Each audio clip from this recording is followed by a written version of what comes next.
Modernizmi, krah të cilit të rinë zhvillimi dhe globalizmi, përveç të mirave të shumta, ka bërë që njeriu t'i përvishet punës për përmbushjen e nevojave materiale, duke lënë pas dore ato shpirtërore. Ne, njerëzit sot, jetojmë në dy botë, një pjesë e cilve rendin ka materializmi dhe një pjesë tjetër e cila kërkon dhe gjen shpirtëroren.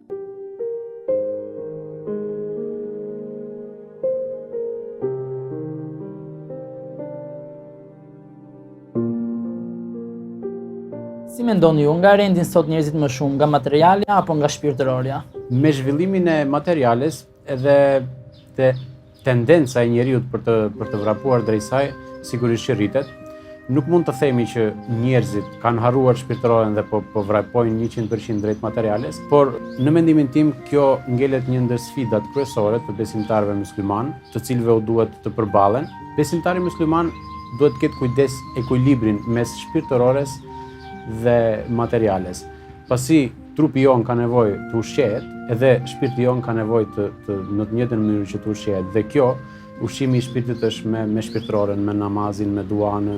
Njeriu është një qenie e dobët në një farë mënyre e cila udhëhiqet shumë nga djenjat. Për këtë arsye, në ditët e sotme njeriu e ka lënë atë dashurinë e madhe sublime dhe që e qetëson shpirtërisht dhe është rendur më shumë pas asaj materiales, pas karrierës, pas egos dhe fatkeqësisht kjo dashuri materiale po i sjell njeriu shumë dëme në ditët e sotme, duke e larguar nga njerëzit që don, duke e larguar nga shoqëria, duke e larguar nga ajo toleranca me veten dhe me njerëzit që ka rrotull dhe fatkeqësisht kjo do të vazhdojë të zhvillohet akoma edhe më shumë, në qoftë se ne nuk fillojmë të ndërgjegjësohemi dhe ta duam sërish njëri tjetrin.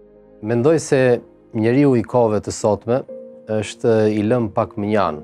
Kur them i lëm pak mënjan, sigurisht edhe shkaqe të ndryshme e shtyn njeriu, që ai të futet në atë botën e tij, në atë individualitetin e tij, por pavarësisht se këto rrethana ose shkaqe e shtyn në njeriu, nëse mund ta themi një lloj egoizmi, ka përshtypjen që ka edhe një anë tjetër, ka edhe një anë që njeriu ka etje për shpirtëroren, ka etje për ushqimin shpirtëror, do të mbushi shpirtin e tij, zemrën e tij.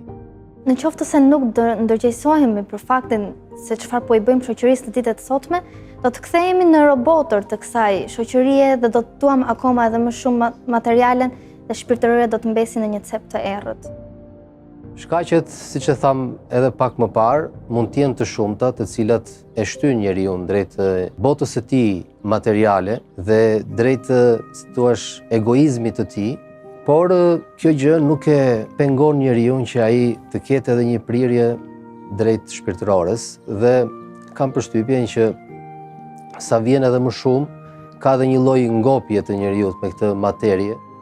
Dhe në këtë mënyrë, nëse njeriu arrin të rregullojë ekuilibrin midis materiales dhe shpirtërores, patjetër që do ketë shpërblime të mëdha, si në këtë botë njeriu do të arrijë të gjejë atë lumturinë e vërtetë, ashtu edhe në botën tjetër, me lejen e Zotit, ndoshta do të shpërblet me xhenet.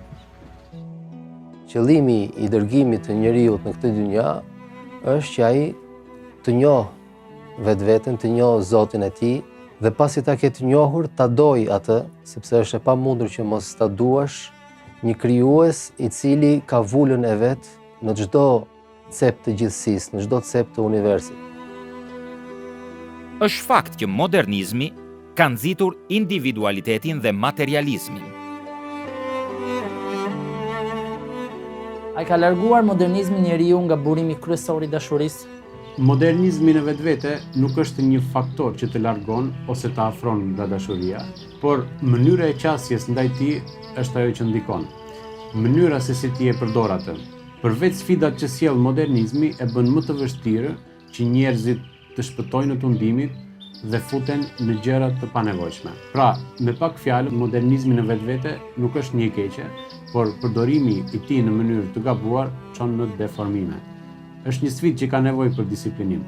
Ndërkaq, nevoja e fesë bëhet gjithmonë edhe më evidente, më e nevojshme dhe më domosdoshme. Në thelb, njeriu sa më shumë të rendi pas kësaj dynjaje, sa më shumë të merret me punët e kësaj dynjaje, sigurisht që duhet t'i japësh hakun punëve kësaj jete, kësaj dynjaje, sepse njeriu ka nevojat e tija dhe duhet i plotësoj, qofshin ato vetjake, qofshin ato familjare. Por në momentin që harrohet i gjithi dhe si thuash dehet me kënaqësitë e kësaj dynjaje, atëherë harron si thuash qëllimin e vërtet pse ka ardhur në këtë botë, në këtë dynja. Harron Zotin e tij, harron që burimi kryesori i dashurisë, i mirësisë, i begatisë, i çdo gjëje, edhe i ekzistencës tonë këtu në këtë jetë, në këtë botë, është pikërisht Allahu. Unë jam e mendimit se modernizmi e ka larguar shumë njeriu nga ajo ana shpirtërore, nga ajo dashuria e pastër.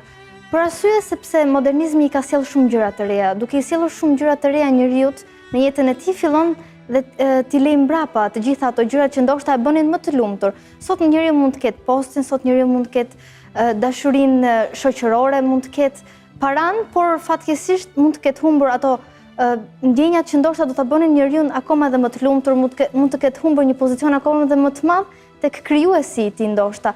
Gjë që cilën ne nuk e dim dhe nuk duhet të rrezikojmë ta humbim. Përpara çdo njeriu, qëndrojnë miliona dyer të hapura që presin hyrjen e tij. Qëndrojnë hapur dyert e dashurisë, por njeriu, në vend që të synoj sublimen e të përsoshmen, çoroditet pas gjërave të rëndomta e kalimtare. Ilaçi i kësaj gjëje sigurisht që nuk është që ne ta lëmë më njanë materjen, ta lëmë më njanë të gjithë sepse edhe kjo është një modernizmi, është një mirësi e Zotit dhe duhet përdorur në këtë kontekst. Por duhet që edhe një farë kohe t'ja kushtojmë pikërisht atyre urdhëresave ose të respektojmë ato gjëra që krijuesi do që ne t'i bëjmë, t'i kryejmë. Zemrat gjejnë qetësi vetëm duke përmendur Zotin e tyre, duke përmendur krijuesin e tyre. Dhe kjo gjë është diçka që është krijuar dhe është dhënë prej krijuesit ton, prej Zotit ton. Dhe në mënyrë që ne të gjejmë qetësi qoftë me veten ton, po të gjejmë qetësi dhe paqe edhe me miqt, me të dashurit, me njerëzit që na rrethojnë. Në këtë rrugëtim toksor, nuk është gjithçka bardhëzi. Ka edhe nga ata njerëz të mëdhenj, që nuk merren me gjëra të vogla dhe të rëndomta, por ja kushtojnë jetën dashurisë sublime. Allahu Akbar, Allahu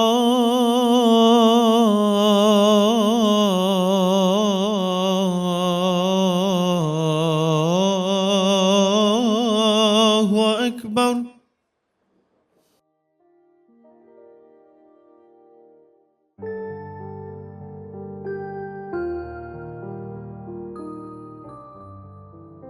Çfarë është dashuria dhe cili është burimi kryesor i saj? Dashuria është tharmi i ekzistencës. Allahu e deshi, prandaj e krijoi gjithë të gjithësi dhe brenda kësaj gjithësie vendosi dhe njeriu, qenien më të bukur, frytin, thuash edhe bërthamën, por edhe frutin e kësaj gjithësie, e kësaj bote. Dashuria është burimi i jetës, lumturisë dhe në një farë mënyrë është edhe burimi i përjetësisë. Sepse Zoti na krijoi, na solli në këtë botë si një shfaqje e dashurisë së Tij ndaj krijesave dhe për vazhdimsinë e jetës vendosi kusht dashurinë mes nesh. Burimi kryesor i dashurisë është Zoti. Mënyra se si na solli në jetë dhe se si vazhdon jeta e tregon qartë burimin e vërtetë të dashurisë. Në gjithë këtë mirësi, këtë dashuri, këtë dhemshuri që ka Zoti ynë, sigurisht që e kërkon edhe prej njeriu që ta mbushë zemrën e tij me dashuri, me mirësi. Dashuria është elementi më thelbësor i çdo qenie, është ndriçimi më rrezatues dhe forca më e madhe e aftë të rezistojë dhe të kapërcejë gjithçka tjetër.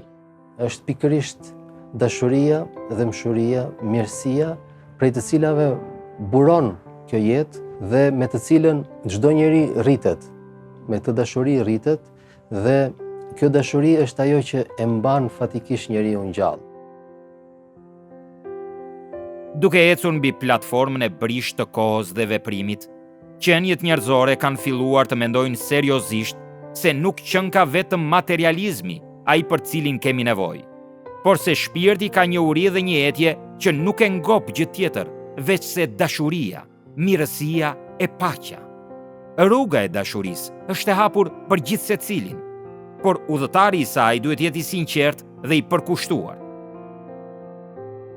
Besimtari është i lidhur ngushtësisht me dashurinë ndaj Allahut, dhe qëllimi final i çdo besimtari është fitimi i kënaqësisë së krijuesit.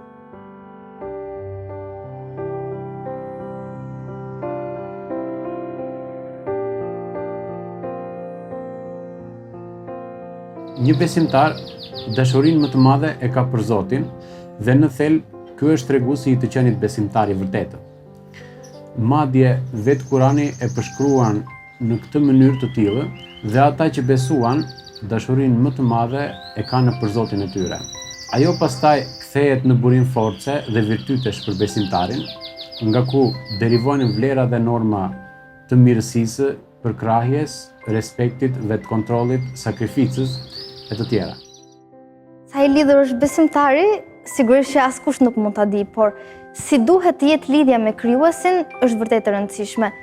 Është e rëndësishme sepse njeriu mund të jetë i qetë në këtë botë, mund ta vazhdojë rrugtimin e tij ndoshta edhe në momente që ka sprova, vetëm në qoftë se në zemrën e tij është ngulitur thellë ajo dashuria për krijuesin, sepse në fund të fundit njeriu atë ka pranë më shumë se çdo kënd tjetër, ka pranë krijuesin.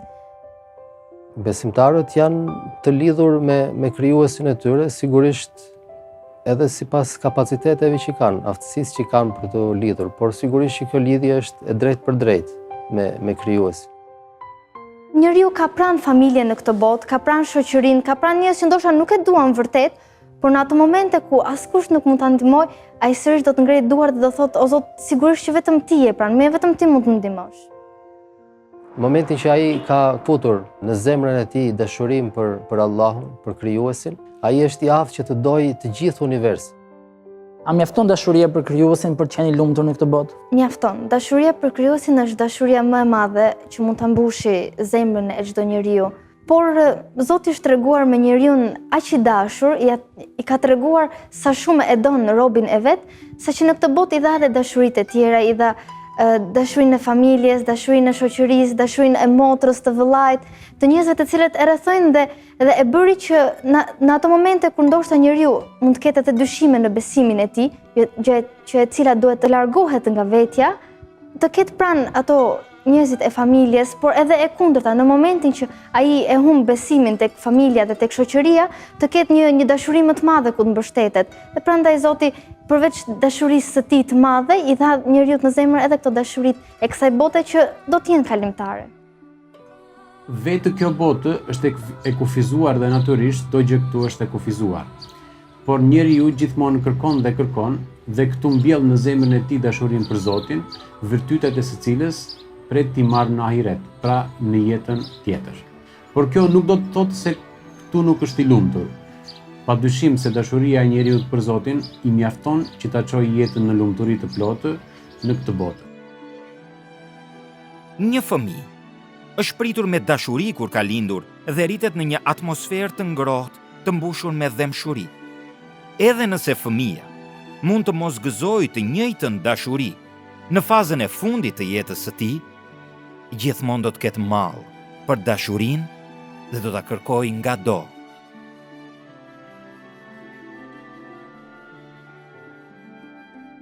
Si shfaqet dashuria e Zotit në gjërat që na rrethojnë në univers, por edhe tek njerëzit në marrëdhëniet me njëri tjetrin? Dashuria e Zotit është shfaqet kudo. Shfaqet qoftë tek sendet, qoftë tek dielli, qoftë tek atmosfera, qoftë tek uji pa të cilin nuk mund të bëjmë. Të gjitha këto vijnë prej mëshirës dhe prej dëmshurisë që ka Zoti, dhe të gjitha këto i ka koordinuar. Njeriu është krijuar në një shoqëri dhe që në krijimin e tij ka pasur nevojë që të krijojë marrëdhënie midis njerëzve për të përmbushur nevojat që ka. Dhe sigurisht njeriu duhet për t'i arritur këto nevoja të plotësoj kushte të ndryshme.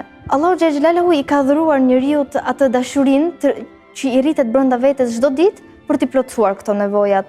Mjafton që të shohim pak rrotull dhe do të shohim se jemi krijuar në atë mënyrë më perfekte, ku asgjë nuk na mungon, ku jemi njerëzit ndoshta të cilët nuk dim ta falenderojmë atë që kemi, por në të vërtetë e kemi çdo gjë për të qenë i lumtur.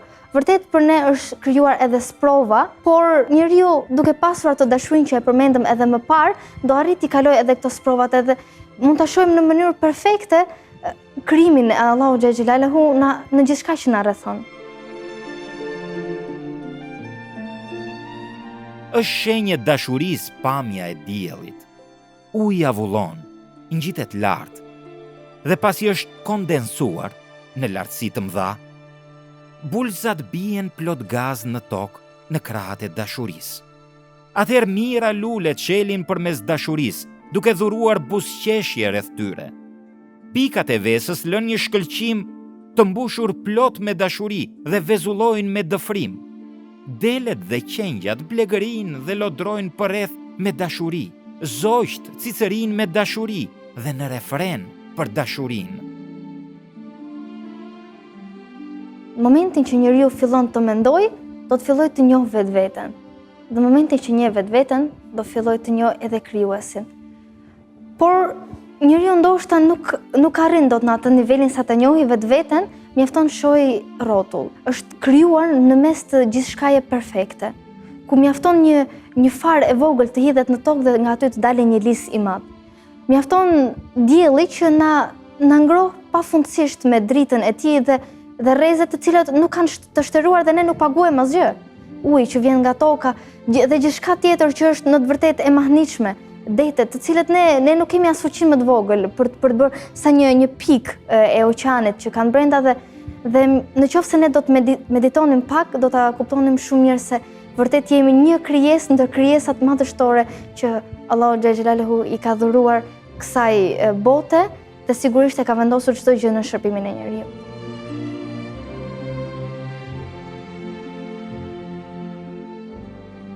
Dashuria universale shfaqet kudo në kozmos, në faktin se çdo pjesës ndihmon dhe mbështet një pjesës tjetër. Për sa u përket besimtarve, ata e duan Zotin para çdo gjëje tjetër dhe ndjejnë dëmshuri për të tjerët përmes dashurisë për atë.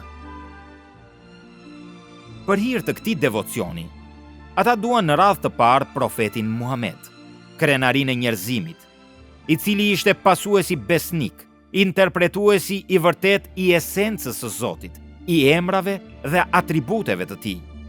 Duke ndjekur atë, ata i duan të gjithë profetët e tjerë, të cilët u ngarkuan me parashtrimin e qëllimeve hyjnore.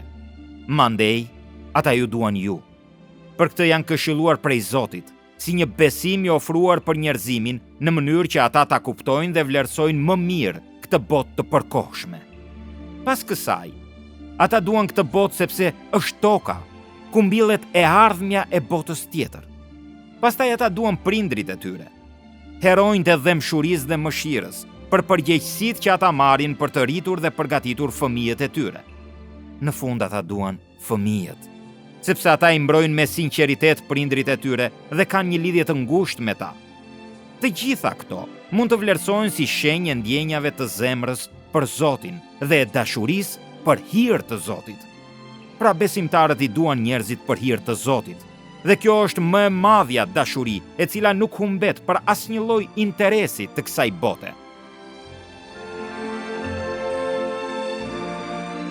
Përse besimtarët duan për hir të Zotit? Çdo dashuri e kësaj botëshme është e destinuar të vdesë një ditë. Përveç dashurisë së njeriut për Zotin dhe dashurisë së njeriut ndaj qenieve të tjera për hir të Zotit. Ndaj besimtarët duan për hir të tij dhe çdo gjë bëhet për hir të tij. Ai e bën atë të përjetshme. Të gjithë dashuritë e tjera e zhgënjejnë njeriu. Vetëm dashuria për hir të Zotit nuk të mashtron asnjëherë. Dashuria për Zotin është thelbi i gjithçkaje dhe burimi më i kulluar dhe i pastër për të gjithë dashuritë. Besimtari don dikë për hir të Allahut sepse don nga ana shpirtërore. Në qoftë se midis dy njerëzve futet ana materiale, atëherë njeriu don thjesht sepse është një ndjenjë kalimtare. Por në qoftë se një njeri e don njeriu për ato ndjenjat e bukura që i ka dhuruar Zoti, për çdo gjë të mrekullueshme, atëherë njeriu do ta dojë njeriu tjetër sepse është një krijesë e Zotit. Duke qenë se çdo njeri është krijesë e Zotit, atëherë ai e respekton atë. Besimtari i vërtet, i cili e ka të mbushur zemrën e tij me dashurinë për krijuesin, për Allahun, sigurisht që nuk mund të mendohet që çdo gjë e bën për hir të Zotit të tij, e bën që të fitojë dashurinë e tij. Dhe kjo pasqyrohet sigurisht tek respekti që ai do t'rregojë ndaj Zotit të tij, ndaj urdhëresave që ka vendosur Allahu për ne në këtë dynja, dhe duke pasur edhe frikën se mos e humbasi këtë dashuri. Allahu Xhelaluhu thot në Kur'anin famëlart, ku janë ato njerëz të cilët në atë botë janë dashur për hir tim. Në këtë ditë ku nuk ka hije, unë do t'i marr ato nën hijet time. Dhe sigurisht ka transmetime të pafund hadithit të profetit alayhis salam ku urdhëron vëllazërinë dhe dashurinë midis njerëzve vetëm për hir të Allahut, sepse në fund të fundit është vetëm kjo dashuri e cila nuk mund të përfundojë. Nëse ne do ta duam njëri tjetrin për hir të Allahut, sigurisht që në momentin që do ta shohim atë njeri, do të na kujtojë neve xhenetin, do të na kujtojë neve Allahun, do të na kujtojë neve namazin, do të na kujtojë vetëm gjërat e bukura. Prandaj njeriu duhet ta dojë njeriu për hir të Allahut. Ajo është shkaku i ekzistencës së gjithësisë. Në zemrën e njeriut është përqendruar një dashuri që përfshin gjithë ekzistencën. Një dashuri të tillë jo të gjithë e kërkojnë, por edhe ata që e kërkojnë, jo të gjithë e gjejnë. Një gjë është e sigurt. Ajo gjithmonë do t'i gjejë ndjekësit e saj të përvëluar e të çmendur për të. Si mund ta gjejë njeriu dashurinë sublime, pra dashurinë për Zotin e gjithësisë? Po, mënyrat për ta gjetur dashurinë sublime, dashurinë hyjnore, dashurinë për krijuesin, nga vetë fjala krijues, sigurisht që mund ta gjejë në gjithë universin. Mund ta gjejë duke studiuar shumë mirë dhe shumë bukur këtë univers të krijuar në mënyrë perfekte, në mënyrë kaq të ekuilibruar, duke zbuluar edhe veten e tij. Njeriu dashurinë sublime, pra dashurinë për Zotin, e gjen përmes njohjes dhe më pas nëpërmjet adhurimit ndaj tij. Thellë në ndërgjegjen e gjithë secilit ekziston dashuria e njeriu për krijuesin. Edhe te ata që thonë se nuk besojnë, thjesht nuk kanë arritur ta shohin atë. Nëse se njeriu mëson të njohë vetveten, patjetër do ta di dashurinë për Zotin. Sepse duke njohur vetveten, do njohë zemrën, do njohë nefsin e tij, do njohë ato ndjenja që njerëzit të rrotull nuk mund ta kuptojnë dhe do ndihet i vetmuar në një farë mënyre ku njerëzit rrotull nuk e kuptojnë. Dhe do fillojë të kërkojnë një dashuri më të madhe, një dashuri që ta mbush, jo këto gjëra të cilat neve ndoshta do t'i kemi përkohësisht, dhe atëherë njeriu do thotë po, vërtet është një dashuri më e madhe, është një dashuri sublime që mua do arrit të më bëjë një njeri më të lumtur, dhe sigurisht kush mund të jetë dashuri më e madhe se dashuria e krijuesit që e përmendëm, i ka nënshtruar çdo gjë në këmbët e njeriu. Njeriu i mjafton të meditojë dhe të mendojë se si trupi i tij është i krijuar dhe ndërtuar në formë më të përkryer të mundshme, mjafton të shikojë gjithçka që na rrethon, natyrën, universin, për të kuptuar ekzistencën e Zotit të gjithësisë dhe më pas për të ushqyer dashuri për atë i cili na ka falur neve kaq shumë të mira. Të lumtur do t'jenë ata që do t'a gjejnë e do t'a mbajnë fort pas vetes, që do t'a bëjnë pjesë të jetës së tyre në çdo frymarrje, sepse zemrat që nuk njohin dashurinë nuk mund të shpëtojnë dot nga labirinthet e egos dhe të jetojnë e vdesin pa e kuptuar atë dashuri të pafund që ka në themel ekzistenca. Ata që arrin këtë dashuri sublime janë të mëdhenj në vogëlsinë e tyre, të fuqishëm në pafuqinë e tyre, mjaft të pasur në varfërinë e tyre për të merituar mbar universin.